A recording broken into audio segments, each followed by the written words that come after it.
For more information regarding the local impact of the Bay Area wildfires here in Cupertino, please visit cupertino.org/2020fires. Good evening. My name is Mark Brunton. I'm the Operations Section Chief of CAL FIRE Incident Management Team 3. I'm going to give you the update for this evening for the CZU Lightning Complex. Had a really good day today with our fire suppression activities. The weather was really cooperative for us. First day we had really clean air, so we were able to get the aircraft up to support our ground operations. We had 6 water dropping helicopters working today, and we were able to time out all of our helicopters. Means it was the longest they could possibly fly per our policies for our pilots. And we dropped over 200,000 gallons of water on the fire today. So that was really a big win for us as far as our aircraft. This is the first day we've been able to drop that much water and fly that much aircraft. So for today on the fire, we did have not a huge amount of movement of the fire as far as towards the boundaries. A couple little challenges that we faced and that we took on today, but we were able to put in a lot of really good line. So up in our north zone, we continued our line construction here in Division Echo. So we're able to pretty much finish the line up top there, and we're just continuing to improve that. That really keeps the fire driving up to the north because we are starting to get a wind coming in from the west, and then in some of these drainages funnels up this way, but it really is making a push towards the east of our fire. So that's a bit of a challenge for us overall.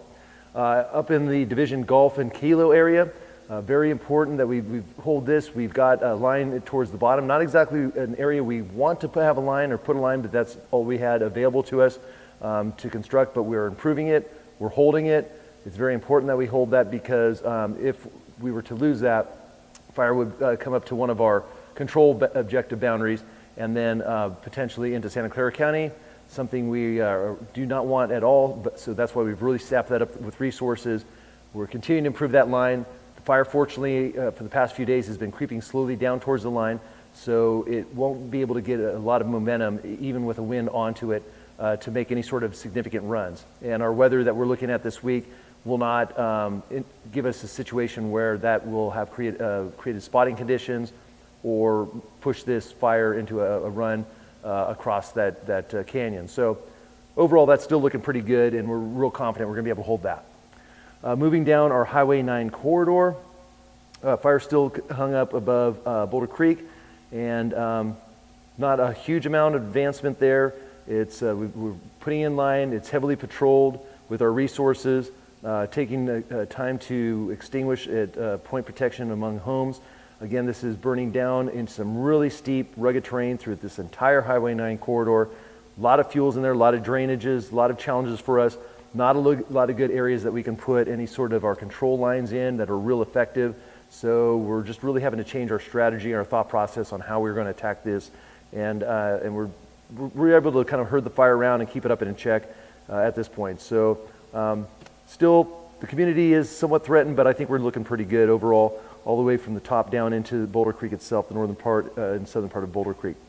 Ben Lomond's looking really good. The one challenge we have is just south of Ben Lomond, and there's a state park down here, and that's where we're having a lot of challenges, just really difficult terrain to put our lines in. We did have a bit of a slop over today and then again this evening because of how steep the ground is, the drainages, the fuel, burning material will roll down below and then make runs back up. Nothing huge. It's not like it's making a push towards the community. It's actually burning into itself. But the problem is it's just a control issue for us, and so we're just trying to get our lines put in there, and at the same time being careful to not damage the environment in using bulldozers in that state park and damaging that. So we're doing a kind of a balancing act of protecting the community, protecting life and property, but also protecting the environment by not really tearing up the park grounds with our dozers.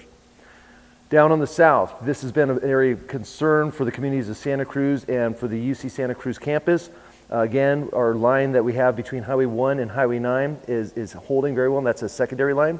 Our primary line that we put in and that we did a burn operation to give it more depth is very good. It's held. We haven't seen any movement towards that line, so we're very confident that that line and its secondary are going to hold. thereby giving us a lot of protection for those communities of the city of Santa Cruz and the UC campus. So very comfortable with that, and really happy that we got that big win there to protect that community. Moving up the coast side, in Davenport, the lines are holding there. The fire is really mitigated and is very slow, more of a smoldering type situation. So we're continuing to monitor that, and that'll be something that gives us a little bit of a challenge. Normally we put the line in, burn out from that line, consume the fuels, and it's a done deal. Unfortunately, the conditions aren't allowing us to do an effective burn operation over the past few days, and then moving into this, the winds are perfect for it. Unfortunately, the relative humidities are up, and therefore, if we did start a burn operation, it would not be effective and would create a bigger work issue for us. So we're just continuing to monitor that and decide what we're going to do there, but we're still feeling very comfortable that Davenport will be in good shape. In Bonnie Doon, this has always been a challenge for us. Again, a lot of structures mixed out into this area, a lot of heavy fuels. We didn't have any structure loss. The fire didn't take any structures today, so that was good. Again, just a lot of work in there, painstaking work. We are getting more resources on the fire. We're very happy about that. Every day we're seeing a few more trickle in here and there, and we're putting them right to work to develop our strategy and employ that. So a lot of hard work within the Bonnie Doon community again as well, and we're pleased with what we're accomplishing, but there is still a lot of work still to be done there, and we're just taking the bite of the elephant one bite at a time and taking care of that issue. Overall, we're feeling a lot more comfortable and confident about where we are with the fire. I think we're making a lot of progress. We have some weather that's going to really be helpful for us moving forward. We are going to see a bit of a warm up and drying out of the weather into the weekend through our incident meteorologist has predicted that. We're going to adjust our strategy and tactics accordingly to do that. I don't think we're going to see anything extreme weather-wise, but it's going to give a potential where we could see if the fire did pick up a little bit in intensity, challenge us a bit, but I think by then we're going to have some pretty good control lines that are going to be able to hold that, and we're going to have a lot of success. So, but the thing is, we're in for the long haul, and it's going to take time because of some of these challenges, and again with the heavy fuels and so forth, as we move into the mop-up phases, that this is going to be a lot of work still ahead, but we're feeling way more confident than we were just a couple days ago. Thank you.